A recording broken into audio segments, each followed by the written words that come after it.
Така, како што и почна во најавата, ќе повторам уште еднаш вечерва мој гостина во нашето Макс Спорт импровизирано студио е најдобрата македонска фудбалерка, фудбалер на Леванте. Веројатно веќе претпоставувате дека се работи за Наташа Андонова, па да не должам многу, ќе се обидам да ја вклучам.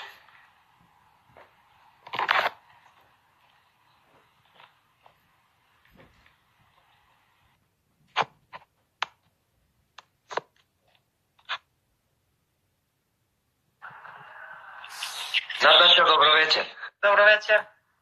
Најпрво да ти се заблагодарам што ја прифати поканата да бидеш гост во ова наше импровизирано студио. Ви благодарам и на вас на поканата. Така, со оглед на ситуацијата во која се наоѓаме и интервјуто со тебе ќе го започнам на ист начин, по ист шаблон, како го поминуваш времето во ова неприлика која не снајде, како успеваш да се одржуваш во спортски план и што се случува со сезоната во Шпанија? Па, искрено ви кажам, првите 2 месеци беше доста тешко поради тоа што бевме во една ситуација каде што никогаш до сега не сме биле и ние и луѓето генерално, но и ние спортистите, така да првите 2 месеци беше доста тешко, но со клубот имавме секојдневно видеокол, тренинзи на видеокол и така да на некој начин се одржувавме во форма, но кога поради тоа што во Шпанија се од фаза 0 можеш да стигнеш до фаза 4, моментално ние сме во фаза 1, така да малку е опуштено и сега на некој начин можеме да идеме и да трчеме надвор. Така, сезоната беше прекината за машката примера се зборува дека ќе има продолжување на сезоната. Што се случува со женскиот дел на премиера? Па со женскиот дел го укина првенството и за жал оваа година нема да се продолжи да се игра, но ќе се продолжи наредната година. Сега останавме тука во Валенсија. Вчера имавме тестови, ни правеа за корона и во вторник најверојатно среда ќе се вратиме да тренираме и ќе тренираме најмалку 6 недели. Така. Сега си во Леванте, предходно беше во Барселона, Пари Сен-Жермен, беше во Шведска, во Германија, но јас ќе те вратам малце поназад, ќе те вратам на твоите почетоци во Кавадарци, во Тиквешанка, ако добро го запамтив името на клубот. Какви спомени буди тоа време од денешен аспект, од аспект на играч од светска класа? Вака да ви кажам, никош не треба да заборавите од кај доаѓате. Јас најпрво почнав да играм во машки клуб во ГФК Неготино. И од таму кога слушнав дека има женски клуб во Кавадарци, во Тиквешанка, добро го кажа. Од таму се префрали во Тиквешанка во Кавадарци. Од Тиквешанка во Кавадарци ја освоивме лигата, го освоивме купот и од таму замина во Велес, каде што исто освоивме двојна круна и игравме лига квалификации Лига на шампиони и после тоа право замина во Германија. Да, ќе те прашам за Германија. Беше на 16 годишна возраст понуда од тогаш најдобриот клуб во Европа, шампион во Лигата на шампионите. Каков предизвик беше за тебе да добиеш понуда од таков клуб и да ја прифатиш на само 16 години? Па, искрено да ја кажам, беше тешко за мене и за моите родители, но малку олеснување ми беше мене и на моите родители, тоа што мојата сестра беше заедно со мене и заедно заминавме во Германија, но секако дека предизвикот беше тежок. На некој начин можам да кажам дека благодарение на моите родители и на храброста на моите родители сум и сме со сестра ми тоа што сме денес. Да биле, да кажам, да се некои други родители што знам и секој ден добивам пораки од разни девојчиња каде што родителите не им дозволуваат да играат фудбал, па како да ме прашуваат како да се справат со тоа и така натаму, но за голема среќа, јас го немав тој проблем. Моите родители секогаш беа покрај мене и секогаш и до ден денес ме поддржуваат. Така да можам да кажам дека кога заминав на 16 години во Германија, во клубот немаше ниту еден странец. Само јас и мојата сестра бевме странци. Значи сите беа германци. И никој, скоро па никој не малку зборува англиски, сите зборува само германски. И они ти кажуваат, ако сакаш да се вклопиш тука, мораш да зборуваш само германски. И така да предизвикот беше тежок. Успеав за 6-7 месеци да научам германски јазик и потоа ми беше многу полесно. Така, германците се познати по тоа дека го негуваат и чуваат својот јазик, а ако ти спомнам скршена рака и туркање од соиграч, ќе ти подсетам ли некои спомени од Германија? Да. Па добро, можам да кажам дека тие се малку лоши спомени. Малку лоши спомени, но знаете, во фудбалот има и убави, има и лоши спомени. Малку беше во питање љубомора, поради тоа што јас имав 16 години, таа беше германка, па како јас само што дојдив неделата кога требаше да имаме утакмица, јас бев со првиот тим, а неа ставија со вториот тим да игра. И тоа беше за неа шок. Како може едно девојче да доаѓа од Македонија, само што дојди, одма да игра, да биде во состав, а она да биде германка, што е долго време во клуб, да игра за втор тим. Така да, тоа секој пат го има. Да, не случајно можам да кажам дека сите тие работи што ги имам поминато во фудбалот, во животот, ме направија личност која што сум денес. Не случајно на 13 години играше во репрезентацијата до 19 години. Точно. Ја спомнав Турбине и тогаш беше актуелен европски шампион во Германија, во Бундеслигата следната сезона. Од твоето доаѓање, ако не се лажам, ја освоивте и титулата. Точно, да. Така. Потоа следуваше период во кој доминираше Волсбург. Волсбург беше тогаш и сила на европски план. Како од Германија стигнуваш до Шведска и до Розенгард? Па, како? Јас играв бев веќе 5 години во Германија и некако се презаситив. Некако клубот ми понуди да останам уште 2 години, 7 години, но јас кажав не, доволно е, 5 години беа доволни, каде што јас се оформив како играч и сакав нови предизвици, сакав да ново нешто да видам, сакав да идам во друга држава, малку да сменам, да видам како е фудбал во друга држава и се мислев каде што да идам, каде е најдобро. И тогаш во тој период Розенгард беше еден од најдобрите клубови, каде што играч млад како мене може многу да напредни, многу да се пробие за еден ден да заиграм во големата Барселона или во Париз и така да тоа ми успеа. Да, за тоа каков потек беше Розенгард зборува и податокот дека 12 погодоци на 13 надпревари за пола година. Да, баш така.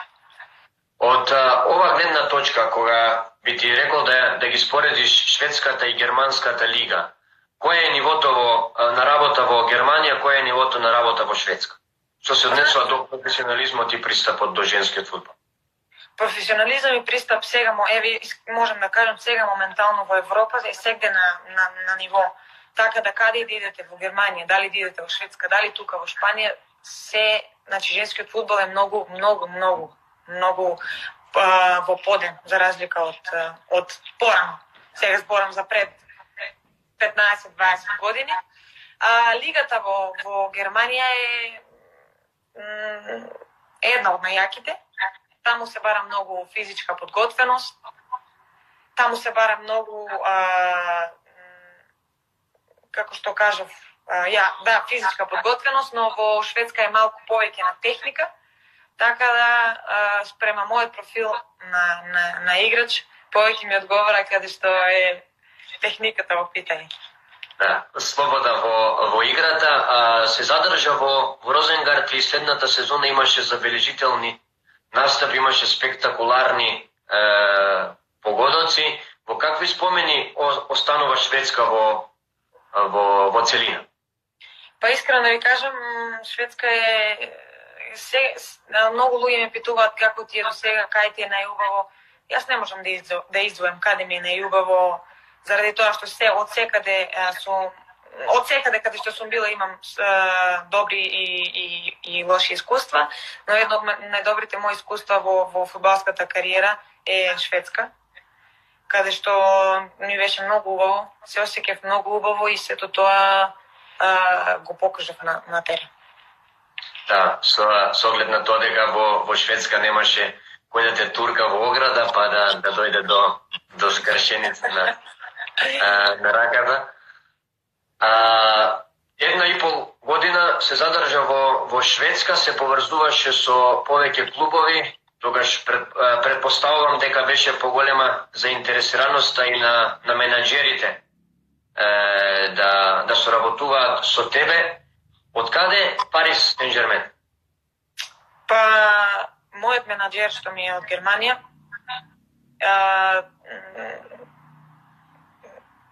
па знаете како, имав понуда да идам, јас имав договор 2 години во Шведска.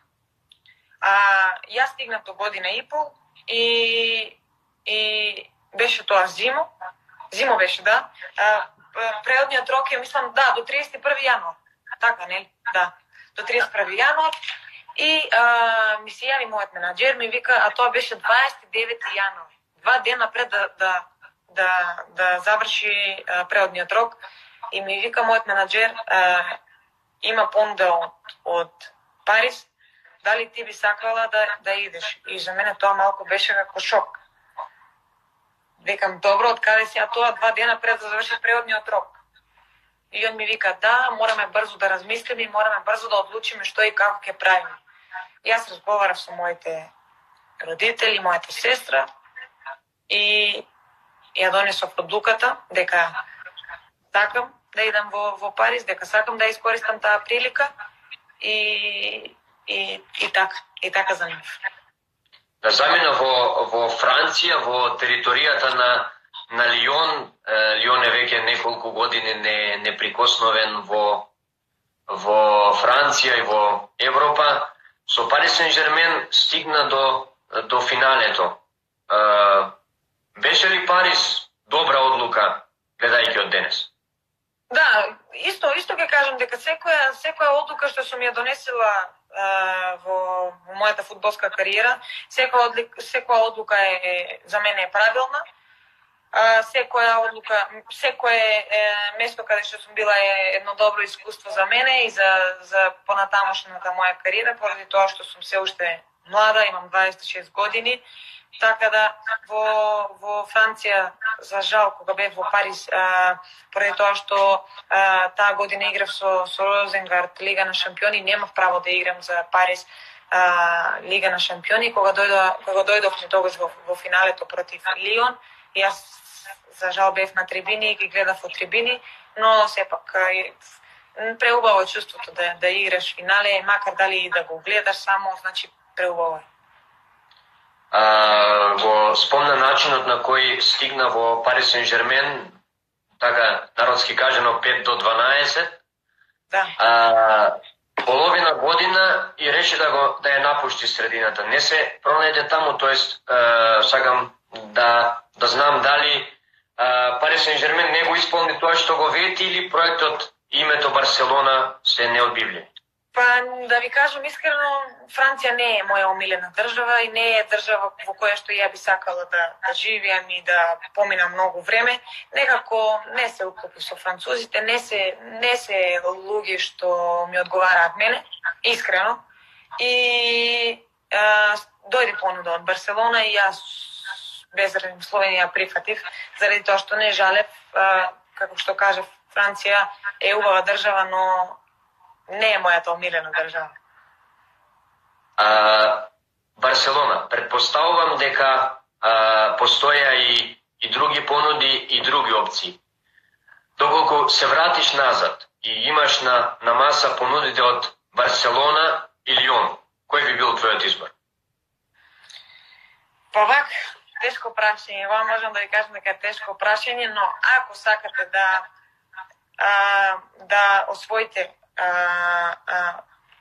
титули, како што се првенство француско, Лига на шампиони и така натаму, тоа ќе биде Лион. Но ако сакате да добиете повеќе на маркетинг, повеќе да се кренете како личност, но Барселона не е за подценување, поради тоа што Барселона има и сега и лани имаше многу добра екипа, каде што стигнавме до финале, така да јас сум сигурен дека Барселона во наредните неколку години ќе ја освои сигурно Лигата на шампионите, но кога би бирала измеѓу Лион и Барселона, па не знам што да ви кажам, сега не знам. Да. Не знам.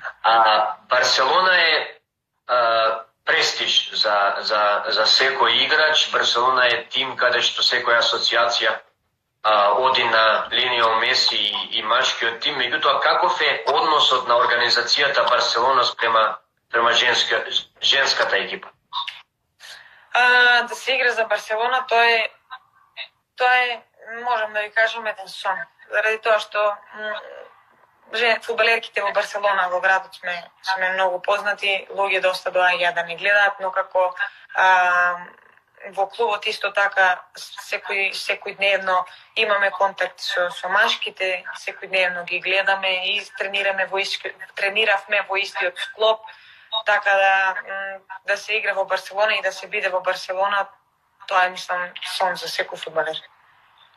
Така, ти си професионалец и ги спомнав екипите и ги спомнавме на тимовите каде што играше, меѓутоа да го гледаш одблиску Лионел Меси и да тренираш во исти камп, представува ли дополнителна мотивација да бидеш Лионел Меси во женскиот тим? Секако дека да. Јас на секоја утакмица скоро иде да ги гледам мачките, се едно дали игра против Ейбар, против Реал Мадрид, против не знам кој.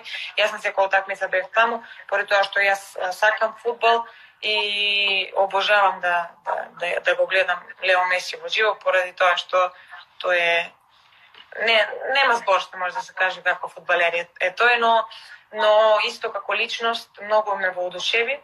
Имавме средба со нив со машките и можам да кажам дека тој е еден фудбалер кој е многу на земја, нон-стоп не поздравува нас женските, никогаш било која да сака да се слика со него, никој пат не одбил, никогаш, секогаш кога сакаш нешто да го питаш, секој пат ќе ти одговори, така да јас сум воодушевена од него како личност. Во Барселона почна со деби на пријателски надпревар, помина 2 одлични сезони. Кој е оној момент кој би рекол како најважен, тоест најзначаен од престојот во Барселона? Па најзначаен можам да ви кажам дека кога ја освоивме лигата, кога освоивме купот на Шпанија и кога игравме финале Лига на шампиони. Така ви избега титулата во Шпанија за 1 поен од Атлетико. За 1 поен, точно. Да. Така имаше во Барселона и голот од корнер кој потсети на Артем Шакири и на времето кога тој го матираше Симон. Да, тој гол беше против Валенсија. Така. Барселона и сама спомна дека представува како сон за еден играч, без разлика дали се работи за машки или женски клуб, меѓутоа после 2 години ја промени средината, остана во Шпанија. Зошто Леванте? Па Леванте е еден од најдобрите клубови тука во Шпанија. Ова година сега поради короната и поради сето што се случи, завршивме на 3-то место и бевме само 3 бода под Атлетико. Така да им дишевме во врат. И Леванте има добар проект. Многу добри луѓе работат во клубот, сето тоа може да го потврди и Енис Барди. каде што сме тука заедно и ми се вендиса проектот на Леванте и поради тоа одлучих да дојдам тука. Го спомна Енис Барди. Енис Барди е дел од машкиот тим на Леванте. Предходно зборувавме за Линио Меси и односите на машката и женската екипа. Какви се релациите со машкиот дел на Леванте? Па ако во Барселона се доста добри, доста блиски, тука се многу поблиски. Значи многу поблиски контакти имаме со машките. Како што кажа, тренираме на ист тренинг камп. Секојдневно успеаме да ги видиме.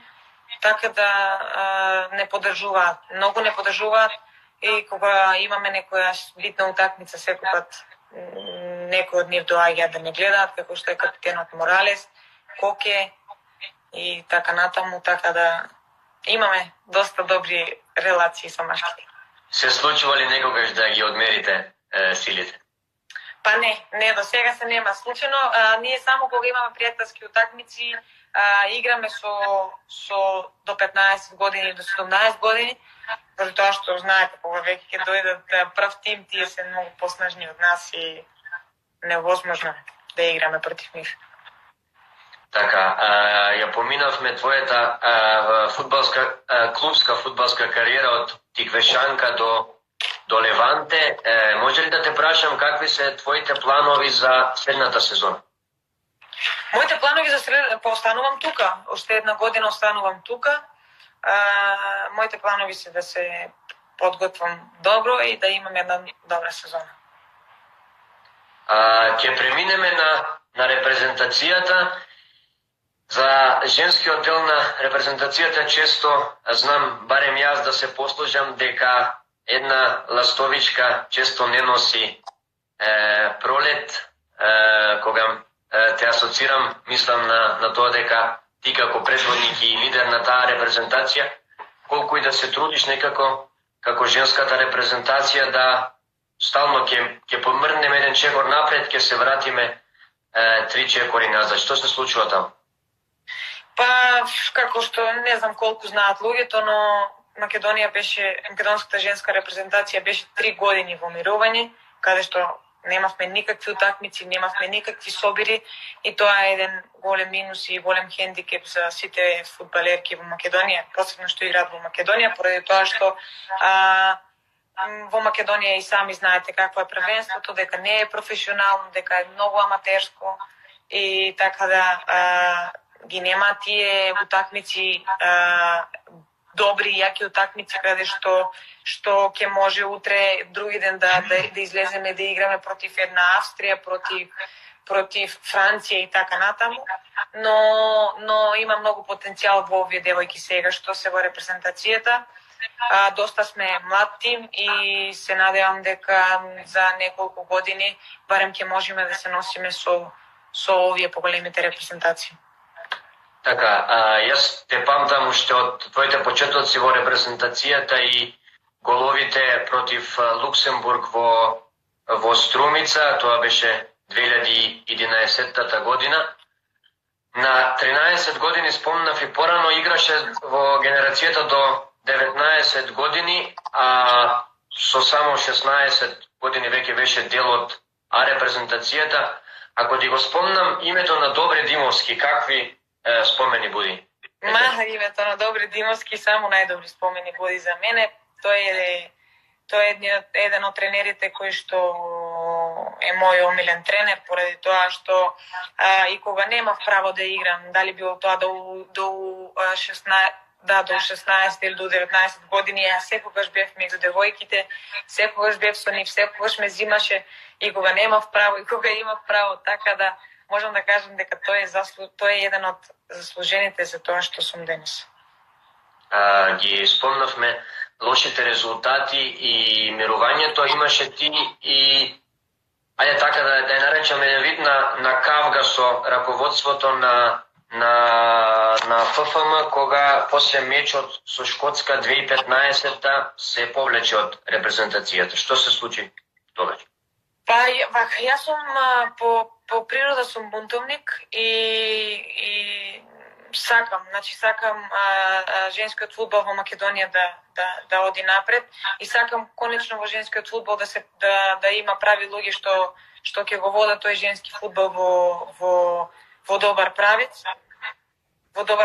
И јас имав многу состаноци имав со раководството што беше тогаш на федерацијата, со Илчо и компанијата. Така да, значи, имаме состанок, зборуваме, тие ти ветуваат нешто, но ништо од тоа не исполнува. И јас им кажав, значи, на мене више не рачунајте, јас нема да се вратам во репрезентацијата, се додека не видам дека не дојде некој човек што стварно сака да вложи во женскиот фудбал, што стварно сака женскиот фудбал да напредува, што веќе нема да бидеме екскурзијанти, што ќе успееме конечно да се бориме на некој начин и да имаме добри резултати, така да од тогаш се откажав од 2015 се до пред, мислам, година дена. Да. Го спомна и мирувањето, тоа е потек кој не сакам да го коментирам дополнително, бидејќи да ставиш една репрезентација во мирување на рап на лудост. ФФМ има ново раководство. Женскиот фудбал дава позитивни знаци, би рекол, почнува да дише без помош на машина. Се надзирали подобра иднина во женскиот фудбал?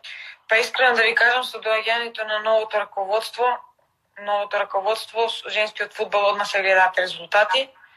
Поради тоа што новиот председател на Фудбалската федерација сака женскиот фудбал да има резултати и тоа исто како што сака машката репрезентација да бидат сместени во добри хотели, да имаат добри услови, истото го сака и за нас, за девојчињата. Тој каже дека нема веќе да се возиме со автобуси на утакмици, дека ќе идеме со авиони, како што ни се дешаваше порано, играме со Италија, играме со Полска, идеме за Италија со бус, од Италија за Полска, па тоа кој го прави? Само луд. И од автобус треба да играш утакмица. Значи, сето тоа сме го правеле поради тоа што сме сакале да играме фудбал. Сме го играле тоа од љубов. И така да до сега сме задоволни со новото раководство на федерацијата и се надевам дека ќе вложуваат уште повеќе и ќе имаме добри резултати во иднина. На почетокот на интервјуто спомна дека некои девојчиња те контактираат бидејќи имаат проблем со дозволата од дома да се бават со фудбал. За мене е лудост да се дели спортот на машки, на женски, да се зборува ти си девојче, не треба да играш фудбал. Што би им препорачала на тие девојчиња јавно? Па ја вака јавно сакам да им препорачам на сите девојчиња и сите што сакаат да се занимаваат со спорт. Прво би им препорачал на родителите да ја остават децата. Ништо лошо не прават ако сакаат да играат спорт, дали било тоа фудбал, кошарка, ракомет, баскетбол, одбојка и така натаму. Значи, колку спортуваат, толку е подобро, да не тргнат по тие лошите патишта, како што знаете сега како се 21 век. Но јас би им препорачала на девојчињата, сите што сакаат да играат фудбал, нека соберат храброст и нека им се на некој начин спортистават на родителите, да им кажат дека они тоа го сакаат и дека сакаат да играат фудбал и дека родителите треба да ги поддржат во тоа.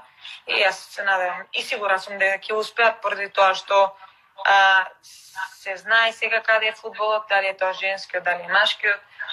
Не треба да има предрасуди како што имаше пред долги години, но јас како фудбалерка никој пат не сум имала предрасуди никога сум била во Македонија, ни било каде, никогаш не ми зборувале луѓето тоа е машки спорт, ти треба да играш тоа, ти не треба да играш фудбал. Никогаш јас не сум се дошла во таа ситуација.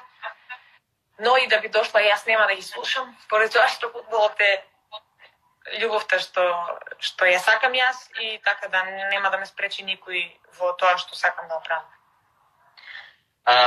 Го победивте Казахстан, победа, би рекол, после цели 9 години, сосема случајно стрелец на 2 погодоци беше ти. Каков е моменталниот играчки капацитет на нашата репрезентација? Можеме ли да се надеваме на пласман на големо натпреварување? Па како што ви кажав, нашата репрезентација моментално е доста составена од доста млади девојчиња, перспективни девојчиња, каде што има квалитет, но мора да има многу работа. Јас на секој собир зборувам со нив дека мора да се тренира, мора да се залагаме повеќе. Сега знаеме и сами дека е корона и дека се е застанато, но ако се сака, може да се најде начин. Така да, како што кажав, квалитетот е добар, да не сонуваме сега за нешто многу, да бидеме реални сами со себе. Се надевам дека за неколку години барем ќе можеме да се спротивставуваме на овие големите сили. Ако кажав, како што кажав, ако се успее да се вложува уште повеќе во женскиот фудбал и ако дојдат прави лица на местото каде што ги водат женските, ако дојдат прави луѓе, се надевам дека ќе биде се подобро. Така, ги спомна подобрените услови, сакам и од име на страницата Макспорт да ги поздравам на напорите на новото раководство за подобрување на условите и се надевам на многу посветли денови на женскиот фудбал. Наташа, ќе го приведуваме интервјуто при крај. Би сакал за крај да ти прочитам некои близ прашања од нашите читатели, па на тебе оставам да одговориш. Ајде. Која е најлошата одлука во твојата фудбалска кариера која имаш донесена? Најлошата одлука, па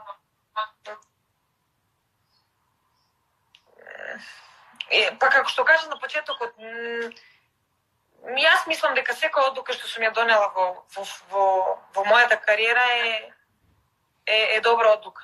Мислам дека не сум имала до сега лоша одлука. Така.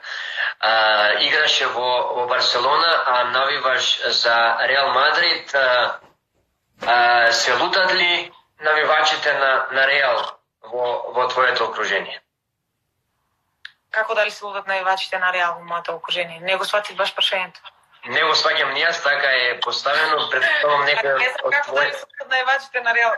Јас највам за Реала, меѓутоа не сум во тој клуб. Веројатно мислене на оние кои ќе познаваат, предпоставувам дека тоа е. Веројатно мислат навивачите на Барселона. Така. Па добро, сите знаат дека јас навивам од мала за Реал Мадрид. Така да, кога бев во Барселона не го истакнував тоа толку јавно дека навивам за Реал Мадрид. Поред тоа што знаете, најголеми ривали во Шпанија се Реал и Барса. Така да не го истакнував тоа толку јавно и нема потреба зашто да се лутат, поред тоа што нити објавував нешто за Реал Мадрид, нити било шо. Така. Кој е најдобар женски фудбалер во светот?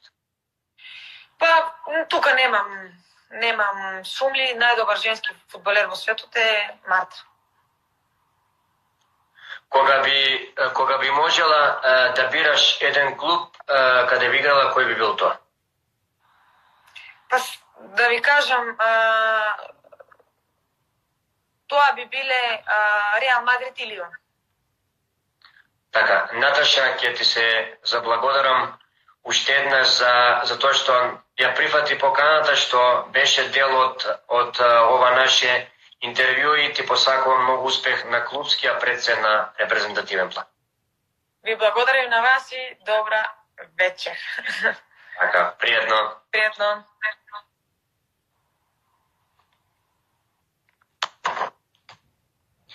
Тоа беше Наташа Андонова, женската верзија на Горан Пандев, како јас често знам да се изразам. Најдобрата наша фудбалерка. Слушнавме многу работи, слушнавме и многу позитивни работи што да бидам искрен, ме изненадија и сакам уште еднаш јавно да го поздравам залагањето на македонската куќа на фудбалот за подобрување на условите во женскиот фудбал.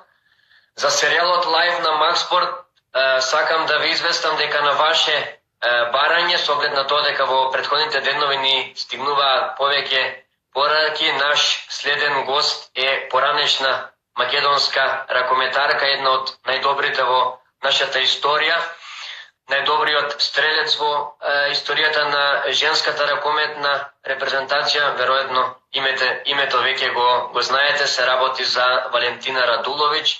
Очекувајте известување за терминот на интервјуто. Благодарам што бевте со нас и ви посакувам пријатна вечер.